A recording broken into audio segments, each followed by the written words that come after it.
Thomas's life in the yards was never the same following his mistake with the coaches. The other engines loved teasing him about it, especially Henry, whose train was the one he had forgotten. "Don't go running off now, little Thomas," he would tease as he passed by each morning. "Your place is here in the yard, after all." Thomas tried not to let Henry's comments get to him, but he couldn't help feeling trapped by his duties. His one chance at exploring the world outside the yard had been wonderful once he had returned to the station to rescue the stranded passengers. He longed to see it again. "The others get to see the whole railway every day," he sighed wistfully to Edward one evening at the sheds. "I'm just stuck with coaches and trucks morning, noon, and night. Who knows when I'll even be trusted to pull a train by the fat director again?" "Don't get ideas above your station, little Thomas," scoffed Henry from a corner of the shed. "You'll only run into trouble with that silly daydream of yours. You're a shunter, not an express engine." "Go stick in a tunnel, Henry, and leave him alone," said Edward firmly. "You'll be late with your evening train if you dawdle about here picking on engines smaller than you." Henry snorted away in a cloud of steam. The tunnel incident was one event he certainly wanted to forget about. "You shouldn't let Henry tease you like that," said Edward to Thomas. "Maybe you will get to pull a train again, someday." Thomas still looked glum. "I know I will, but when? You tender engines always get the important jobs. No one notices us tank engines." "You think we don't notice?" asked Edward. "Thomas, believe it or not, your work is more important than you think. You may be little, but you've got a big job, an important one that needs doing. Where would the railway be without the shunter to keep the trains running? Old Henry couldn't do that. Tender engines don't shunt, after all." Thomas felt better after that.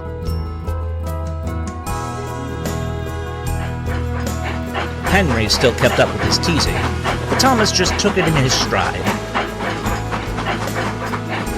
He couldn't run his trains without me, he thought.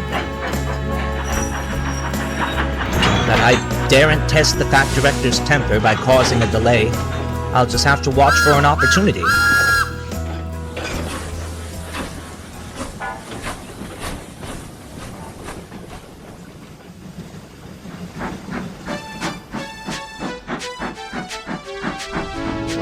One day, Thomas brought Henry's coaches to the station as usual.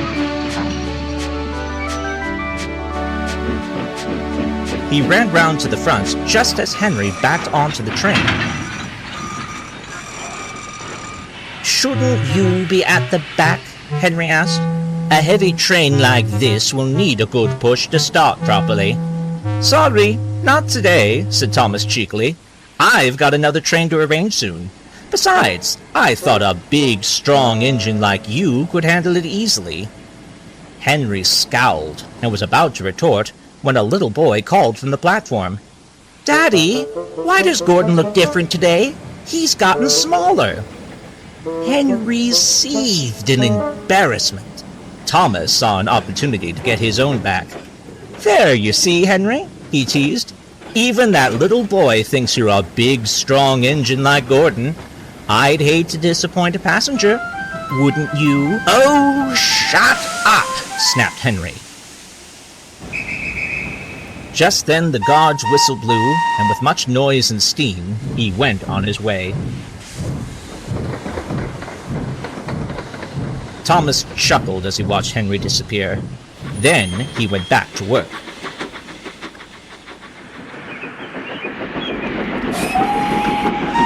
Henry's driver grew concerned as they sped through the countryside. "Steady, old boy," he called anxiously as they rattled through the tunnel. "No need to go so fast." But Henry was in no mood to listen. He kept brooding over what Thomas had said. "Stupid little tank engine," he muttered darkly. "I am big. I am strong. I'm better than that old blowhard Gordon anyway. I'll show him. I'll show him.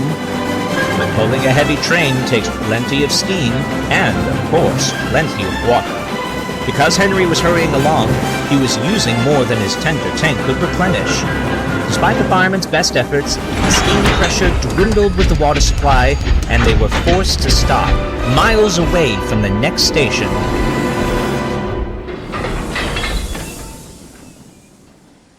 "I'm sorry, Henry," said his driver, "but we can't continue on safely. We'll have to drop your fire and get another engine to take the train." Henry moaned in defeat. "Oh, what a despicable end for an engine like me," he sighed. "Just despicable."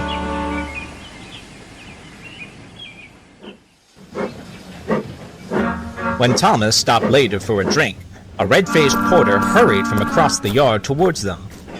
"Hello," said his driver. "What's up?" "Henry has run out of water and has had his fire dropped," panted the porter.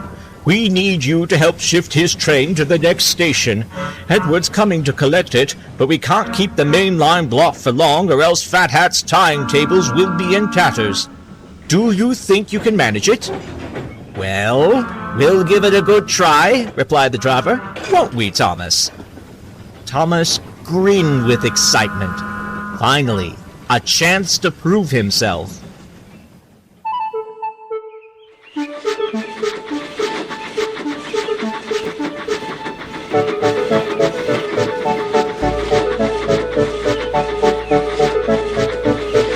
Thomas found Henry standing cold and miserable. "What's the matter, Henry?" he teased. "Trying to watch some scenery? It's a sight better than that dirty old tunnel any day." "Ooh, be quiet," muttered Henry. "Running out of water could have been dangerous for my passengers. I'm lucky to have dropped my fire when I did." "From what I've heard, it was your own fault, what with you trying to break the land speed record and all," Thomas replied. "Now who's got ideas above his station?" Without another word, he drew ahead to couple to the stricken engine, who was quite speechless.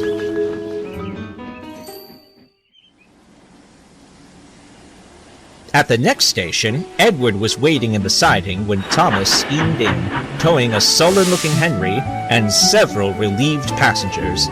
They came to thank Thomas for his rescue. Thomas, unused to such praise, could only sheepishly say, "It was nothing, really, all in a day's work." "If you like, Thomas," said Edward, "I can take Henry home while you run the train on to Titmouth. It's an important job, and we can't let the passengers miss their connections." Thomas looked thoughtfully at the older engine, and back to the train. Then he smiled. "No, thank you, Edward," he said. "It's nice of you to offer, but I must get back to the yard. Where would the railway be without the shunter to keep the trains running?" Edward laughed. "Where indeed," he replied. "I'm proud of you, Thomas. You've got the fine makings of a really useful engine inside you. I'll see if I can arrange a duty swap with you one of these days. In the meantime, keep your chin up, and never forget how much depends on the smaller jobs. Passenger trains have their grandeur, but it's the shunter who keeps the railway running. Take care!" And with that, Edward steamed away with the train, leaving Thomas to haul Henry safely home. He still remained thoughtful. "A really useful engine?" he said. "I like the sound of that."